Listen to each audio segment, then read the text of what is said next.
The cell tower going up in your neighborhood? If it's not now, it may soon. Wireless carriers are installing millions of them across the country to enable the new, faster 5G cell phone technology. But tonight, Julie Watts asked the question you're not supposed to ask. Are there legitimate health concerns? It's keeping John Hiestand up at night. This new pole outside his bedroom window where Verizon will soon install a next-generation cell tower, just feet from a school. This would be a big tower pushing out radiation outside of our bedroom window, 24 hours a day, 7 days a week for many years. It's called a small cell or distributed antenna system, similar to this one in San Francisco. The industry says they're safe. Many in Piedmont aren't convinced. Our daughter is a cancer survivor. 13-year-old Sophia has been one of many petitioning the city council to deny this cell tower and others. I'm also a brain cancer survivor, and I am against the cell towers. I mostly talked about my cancer and how it affected me. But according to federal law, the city simply can't consider health concerns. It's outlined in this small section of the Telecommunications Act, based on science from 1996. To turn your phone on or off. Back when this was the height of technology. But if cities do consider health, the cell companies can sue.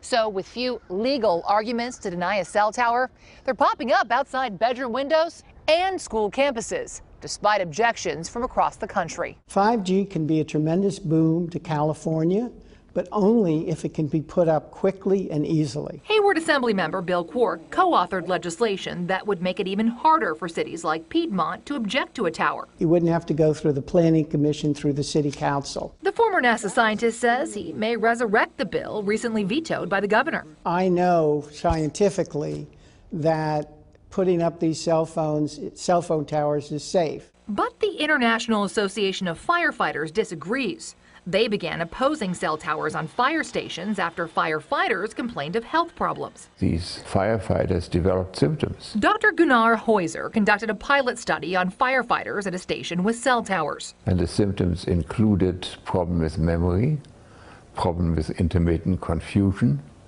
problem with weakness. Heuser says their brain scans suggest even low-level RF can cause cell damage, and he worries about more vulnerable groups like kids. So we found abnormal brain function in all of the firefighters we examined. So, following lobbying by firefighters, Quark and his co-author exempted fire stations from their bill, making them one place cell companies couldn't put a tower. This is the first piece of legislation that I think anyone's aware of where somebody got an exemption because they were concerned about health. Did they tell you at all about the study? All I know is that when the firefighters ask, I do what they ask me to do. Because they're strong lobbyists? Yes. So if, say, school teachers and parents had a strong lobby and they asked you to pass something that would prevent these from going up in your schools, would you do that? If I couldn't get the votes any other way. Firefighter and cancer survivor Tony Stefani notes, it's not only firefighters, it's the people that live in the general vicinity of these towers. Current regulations don't take into account continuous low-level exposure from these small cells 24 hours a day. More of these studies have to be done. There are 230 scientists from 41 countries who have apparently reviewed more than 2,000 peer-reviewed studies, and they're calling on the World Health Organization to do more studies. They're not convinced that this is safe. I think doing more studies is always a good thing. Do you think that maybe you should consider putting a pause on legislation that speeds up these towers until there's definitive evidence that there is no harm? We can do a lot of studies, and there are people right now, believe it or not, who are sure the world is flat.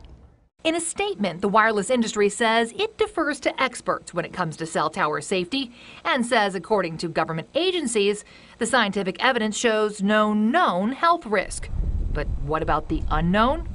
Well, back in Piedmont, the Hiestands don't want to wait around to find out. We're going to get some meters and we're going to measure the microwave radiation today, and then when the cell towers go up, we can measure it and see how dangerous it really is. And he says if he has to, they'll move. For my daughter's health, definitely. Well, Julie reports Piedmont did block some cell towers and is now being sued. Meanwhile, new government research set to be published next month could radically alter the debate. It's expected to link RF radiation to health effects in lab rats.